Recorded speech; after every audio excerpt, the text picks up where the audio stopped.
Hello everyone, welcome to my another video. আজকের ভিডিওতে আমি আপনাদের সাথে স্লিপ ডিজাইন মেকিং শেয়ার করতে যাচ্ছি। নেক্সট ভিডিওতে আমি এই ড্রেসটির কাটিং এবং সেলাই ভিডিও শেয়ার করব। জামা কাটিং করার পর আর্মহোলের এই পাশ থেকে যে কাপড়টুকু বেঁচেছে এই কাপড়টি দিয়েই আমি মূলত হাতাটি কাটিং করেছি। তো এই কাপড়ের এক পাশে খোলা পাশে আমি এইভাবে সেলাই করে জয়েন্ট দিয়ে নিয়েছি। এই যে এখানে উপর দিয়ে আমি এভাবে সেলাই করে 4 পাট কাপড় ছিল, আমি 2টি করে জয়েন্ট দিয়ে 2টি হাতার কাপড় বানিয়ে নিয়েছি। এখান দিয়ে পাশ থেকে বাড়তি কাপড়টুকু আমি কেটে নেব। আমি 10 ইঞ্চি কাপড় নিয়েছি পাশ থেকে, আর লম্বাই নিয়েছি আমি 14.5 ইঞ্চি। এখন উপর থেকে আমি 3 ইঞ্চিতে এখানে দাগ দিয়ে নেব, আর এখান থেকে আমি এখানে 9.5 ইঞ্চি নিয়ে দাগ দিয়ে নেব। নিয়ে আমি এখানে একটা মহলের শেপ দিয়ে নেব। শেপ দিয়ে তারপর আমি দাগ অনুযায়ী কেটে নেব। তো আমি দাগ অনুযায়ী কেটে নিলাম। এই কর্নারে আমি আরেকটু শেপ দিয়ে নিচ্ছি। এই তো আমার হাতাটি কাটিং করা হয়ে গেছে। আমার হাতার যে কুচিগুলো হবে, কুচিগুলো মূলত এভাবে হবে। এখানে আমি হাতার ভিতর আরেকটু ডিজাইন করতে চেয়েছিলাম এইভাবে করে, পরে যদিও আমি ডিজাইনটি আর বসাইনি হাতাতে, তো এটা আমি স্কিপ করে দিলাম। এই তো এখানে আমার 2টি হাতার কাপড় রেডি হয়ে গেছে। 2টি হাতাই আছে এখানে। এই যেভাবে করে কুচি হবে, উপরে নিচেও হবে এভাবে কুচি। তো আমি একটি হাতার কাপড় এভাবে মেলে নিচ্ছি। মেলে আসলে আপনাদেরকে দেখাচ্ছি আমি কিভাবে কুচি দেবো। আমি উপর থেকে এই বরাবর আমি একটি সেলাই দিয়ে নেব, আবার নিচেও এভাবে সেলাই দিয়ে নেব। সেলাইয়ের সবচেয়ে বড় সেলাইটি যেভাবে হয় এভাবে করে আমি আগে সেলাই দিয়ে নেব। এই যে একটি হাতা আমি আগে রেডি করে নিয়েছি। এই তো আমি বড় সেলাইটি দিয়ে নিলাম। 2 পাশে আমি সবচেয়ে বড় যে সেলাই আছে ওইটি দিয়ে নিয়েছি। এই যে এই পাশেও দিয়েছি, আমি উপরের নিচে 2 পাশে দিয়েছি। তারপর আমি এক পাশ থেকে একটি সুতো ধরে এভাবে টান দেব।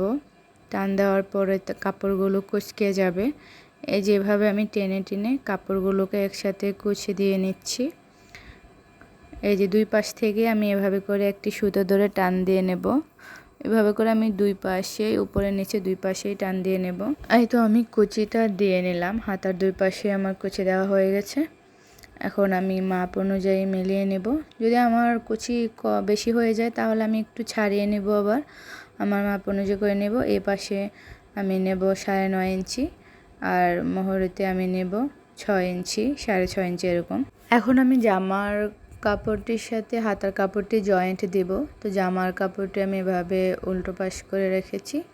তারপরে হাতার কাপড়টিও আমি এভাবে করে উল্টো পাশ রেখে আর মহলের সাথে মিলিয়ে ধরে এভাবে করে আমি সেলাই দিয়ে নেব। এই যে হাতার কাপড়টির সাথে আমি এভাবে সেলাই দিয়ে নেব। এই যে 2টি কাপড় আমি এভাবে ধরে সেলাই করে নেব। এই তো আমি সেলাইটি করে নিলাম।